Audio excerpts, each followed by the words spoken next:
Hey, welcome back to the podcast, the Evil Dungeon Master Universe podcast. I am your host, Vince.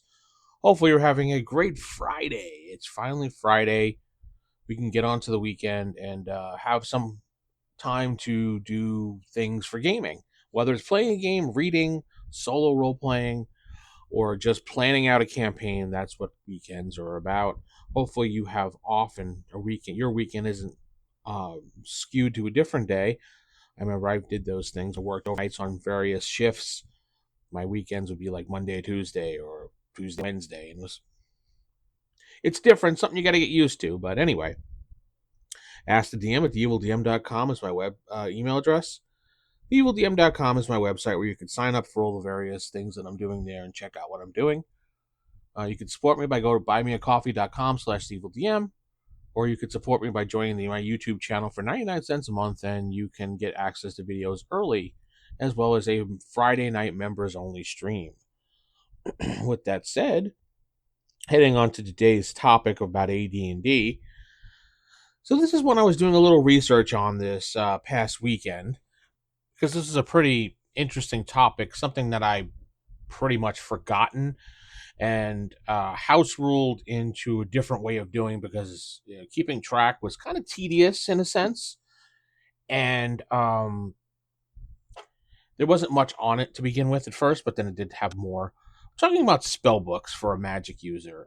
When it comes to spell books for a magic user, the player's handbook does go into some minor detail about it, and if you look on page, let's see, 25, there is a little blurb here. It says, when a magic user begins his or her profession, the character is usually assumed to possess a strange tome, which he or she has scribed the formulae for some of the spells known to the character. This spell book and each book later added as a magic user advances in levels of ability. A book of spells for each higher level of spells which become usable will have to be prepared through study and research and must be maintained by the magic user.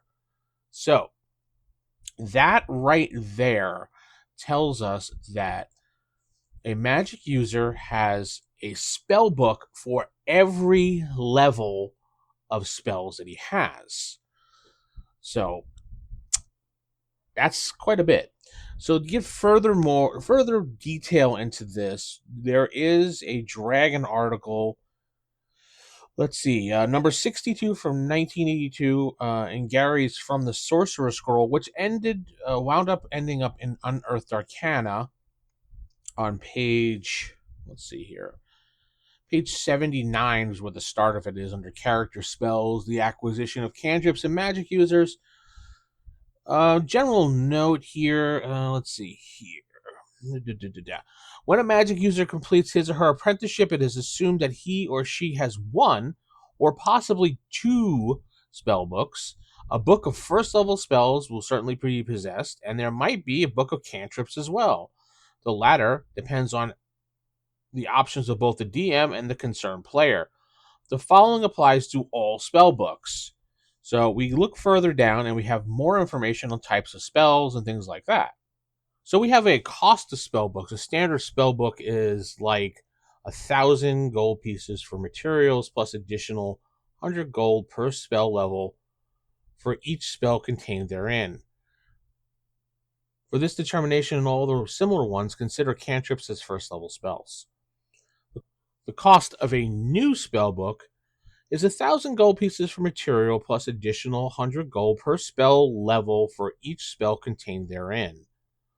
The cost of a new magic user's or illusionist's initial book is assumed to be borne by the new spellcaster's former master, so the fledgling spellcaster will have one or two spell books at no cost to him or her, which is interesting. So you're gifted a book upon leaving your master to go out to adventure. Okay, that's cool. Books, which are prepared later in the magic user's career, having higher spell level capacities than beginning, in quote, books, are not supplied by the character's master, but must be composed by the character in question as part of his or her training when the spellcaster is trying to rise to higher level experience. This composition will take approximately 4 to 7 weeks for each new standard book. The book is composed during and after the time when the other training exercises are taking place. So you're doing this as you're learning. These same costs and prices apply when such book is being manufactured and composed. Any standard spell book requires 1,000 gold pieces invested in materials, plus 100 gold pieces for each spell entered within the book. So you're paying to enter into your own book. Payable when the magic user adds a new spell to his repertoire. A traveling spell book, this is the first time we hear of a traveling spell book, because in Gary's mind, when he thought of magic users, they would have this giant tome book that they would read out of and study out of, because he would always thought magic users would have tomes and books that they would not take into a dungeon because you'd lose it or get it destroyed or something. So a traveling spellbook is what a lot of wizards or magic users would use. So they kind of added a rule for that. The traveling spellbook costs 500 pieces for material. The cost of each spell contained within such book is the same cost for entering in the standard spellbook. All traveling spellbooks must be fabricated by the magic user, otherwise discovered as a treasure by the magic user for his or her associates. A player character cannot automatically possess a traveling spellbook at the beginning of his or her career. So, you have a giant tome magic book per level, and you aren't supposed to take these into dungeons. You have to have a traveling spellbook, which you can use, and if that gets damaged, no big deal. You're out 500 gold plus whatever other fee that you did to write in there, which is better than losing your source material of 1,000 gold pieces, which is your master tome of spells. Yeah. So we go on to more about the book. A standard spell book is approximately 16 inches in height, 12 inches wide, and 6 inches thick. The DM has leeway to reduce or enlarge the general size of the book, depending on the campaign, pretty much. The weight of a standard book is about 150 gold pieces, upwards or downwards, varying in sizes. The encumbrance value of such book is equal to 3 times its weight, so about 450 gold pieces although it is assumed that the volume will fill within an otherwise empty backpack or a large sack. That's usually what it would fit. The cover of a standard book is typically heavy leather, dragon hide, or something similar, inlaid with metal so that it provides both extra durability and the means to close this and secure the book. So it's got one of those little clasps on it so people can kind of close it and not have to worry about some notes that they put in there, like papers and stuff. So if there's nothing really special about the book, if you didn't place anything special on the book, the standard spell book has a saving throw equal to that of leather or a book. And with a +2 dice roll made, save against acid, fireball, disintegration, and lightning attacks. So unless you put some specific things in place for the spell book, it could pretty much be ignited and destroyed with no problem. Now, moving on to the traveling spell books. A traveling spell book is about 12 inches tall, 6 inches wide, and about 1 inch thick, so 9 by 9 by 1 is a good working size. The weight of such book is approximately 30 gold pieces, and encumbrance is roughly around 60. 5 such books will fit into a backpack, twice that number in a large sack. The cover of a traveling spellbook is strong, supple leather, such as that from a giant cobra. That actually sounds kind of cool. The hand-sewn leaves of the parchment are carefully secured to the fine leather backing and glued to the spine. The whole is further secured by front and back pieces of vellum. A small lock or leather ties are typically used to secure the whole. Oh, that's pretty cool. Pages are very thin and fragile, so great care must be taken to protect the book when it's not in use. Notwithstanding, the traveling spellbook has the equal leather or +2 with no bonuses, like the standard book has to certain forms of attack. Value of the spellbooks. A standard spellbook has experience point value of 500 points per level contained therein, again considering cantrips and first level spells. The gold piece value set of 1,000 gold pieces per spell level applies to all spells, including cantrips. As with any other magical items acquired, the spellbook must either be sold immediately or else the XP value is taken. Thus, a spellbook cannot be kept while a particular spell or spells are transcribed, and then the work sold for the gold piece value set and proceeds taken towards the experience point. So you have to get rid of it pretty much if you want that experience gold value for it. Otherwise, you're going to take the experience value for it and it's yours. And finally, there's one little last piece that we can go over is casting spells directly from the book. And I know a bunch of people argued about this for so many times in the past. So I'm glad that they actually had some type of rule for it. The DM may allow a magic user to cast a spell directly from any sort of book, just as if the book were a scroll. The book must be of appropriate sort so that the spell matches the profession of the caster, such as a magic user.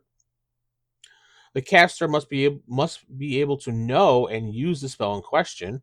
Note that it is a spell regarding directly from a spell book differs from a scroll use.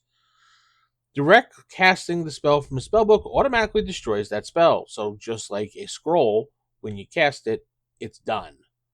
There is a 1% chance per level of the spell that the spells immediately preceding and following the spell cast will likewise disappear, pretty much destroying the rest of your book. There's an additional 1% chance that the casting of a spell directly from a spellbook will destroy the entire book. A permanency spell, for instance, would not prevent a spell from disappearing when cast in this manner. Even though writing might remain on the page, that writing will no longer be magical in nature. So, you cast it from the book directly, it disappears. There's a 1% chance per the level that you read directly from the book will destroy that spell along with the spells preceding in the book, higher level ones. Then, there's an additional 1% chance that casting a spell directly from the book will destroy the entire book per level of the spell.